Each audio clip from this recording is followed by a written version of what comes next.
Medak MLA Mynampally Rohit రావుపై ఇటీవల మండల పరిధి గ్రామమైన జప్తిషూనూరుకు చెందిన మేకల నర్సింగ్రావు సోషల్ మీడియాలో అసభ్యకరంగా పోస్టులు చేయడంగా అతనిపై రామంపేట పోలీస్ స్టేషన్లో కేసు నమోదు చేశారు. కేసు నమోదు విషయమై మెదక్ మాజీ ఎమ్మెల్యే పద్మా దేవేందర్ రెడ్డి నర్సింగ్రావును పరామర్శించారు. నర్సింగ్రావును కేటీఆర్ తో కలవడానికి తెలంగాణ భవన్ కు తీసుకుని వెళ్లగా కేటీఆర్ పరామర్శిస్తూ కొన్ని వ్యాఖ్యలు చేశారు. ఈ విషయంపై స్పందిస్తూ ఎస్ఎస్ఎల్ జిల్లా అధ్యక్షులు జంగల గోవర్ధన్, కాంగ్రెస్ పార్టీ నాయకుడు అంచనూరి రాజేష్ ప్రెస్ మీట్ ని ఏర్పాటు చేశారు.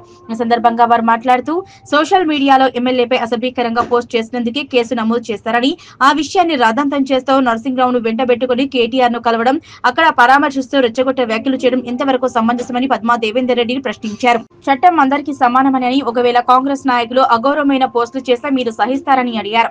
గౌరవప్రదమైన స్థానంలో ఉంటూ సఖ్యతగా ఉన్న మండల ప్రజల మధ్య చిచ్చు పెట్టే విధంగా రెచ్చగొట్టే వ్యాఖ్యలు చేయడం మంచి పద్ధతి కాదన్నారు. బీఆర్ఎస్ పార్టీ హయాంలో మండల విద్యార్థులు యువకులపై అనేక కేసులు వేశారని, వారిపై చదువులకు పనికిరాకుండా విదేశాలకు వెళ్లలేకపోతున్నారని గుర్తు చేశారు. మరోసారి ఎవరైనా మైనంపల్లి కుటుంబంపై, కాంగ్రెస్ నాయకులపై అసభ్య పోస్టులు పెడితే తీవ్ర పరిణామాలు ఉంటాయని హెచ్చరించారు. ఈ కార్యక్రమంలో బీసీసీఎల్ మెదక్ జిల్లా ఉపాధ్యక్షులు కేశవులు, పార్టీ మండల ఉపాధ్యక్షులు వినోద్ తదితరులు పాల్గొన్నారు. కేటీఆర్ గారు దగ్గరికి పద్మా దేవేందర్ రెడ్డి గారు మా జప్తిషూనూరు క్యాండిడేట్ ను కావాల్సుకొని ఆయనను చిన్న విషయాన్ని రాద్ధాంతం చేస్తూ ప్రభుత్వం మీద బురద జల్లే ప్రయత్నం చేస్తున్నందుకు మేము హెచ్చరిస్తున్నాం. ముఖ్యంగా మీరు సోషల్ మీడియాలో ఇష్టం వచ్చినట్టు పెడితే మీరు ఊరుకుంటారా? మరి ఎవరైనా అంత సమానమే, కానీ మీరు ఇష్టం వచ్చినట్టు సోషల్ మీడియా పెడతారు, మళ్ళీ దానికి రాద్ధాంతం చేస్తూ కేటీఆర్ దగ్గర తీసుకుపోయి ఇది చేస్తాం అది చేస్తాం, మీరు మొగోనివి అని రెచ్చగొట్టే వాక్యాలను తీవ్రంగా ఖండిస్తూ ఉన్నాం. అదే పద్ధతి మంచిది కాదు. మీరు ఒక ఉందాతనం, ఒక గౌరవంగా ఉన్నటువంటి వ్యక్తులు గౌరవంగా ఉండాలి తప్ప మీరు వాళ్ళను రెచ్చగొట్టి ఇక్కడ ప్రజల మధ్య మాకు స్విచ్ పెట్టేది కరెక్ట్ కాదని నేను పద్మా దేవేందర్ రెడ్డి గారికి నేను డిమాండ్ చేస్తా ఉన్నాను.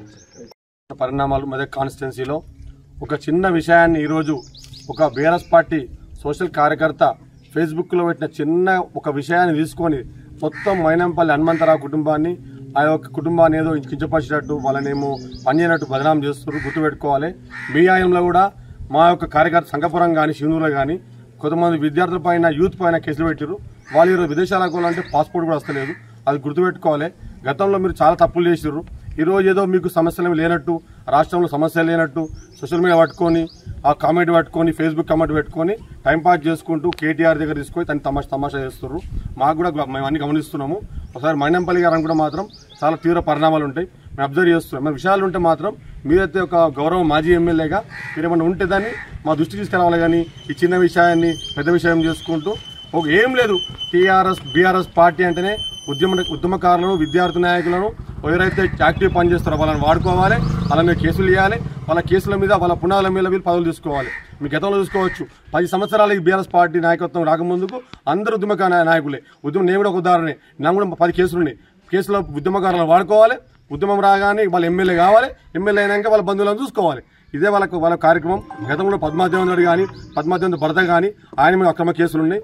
రానున్న కాలంలో ఇట్లా మీరు సిస్టేటివ్ మాట ఇల్లు పెడితే మీ మీద కేసులు ఉన్నాయి. కొనాపూర్ సొసైటీలో ఖచ్చితంగా కేసులు తీస్తాము, మిమ్మల్ని లోపడిస్తామని తెలియజేసుకుని ముగిస్తున్నాను. జై కాంగ్రెస్.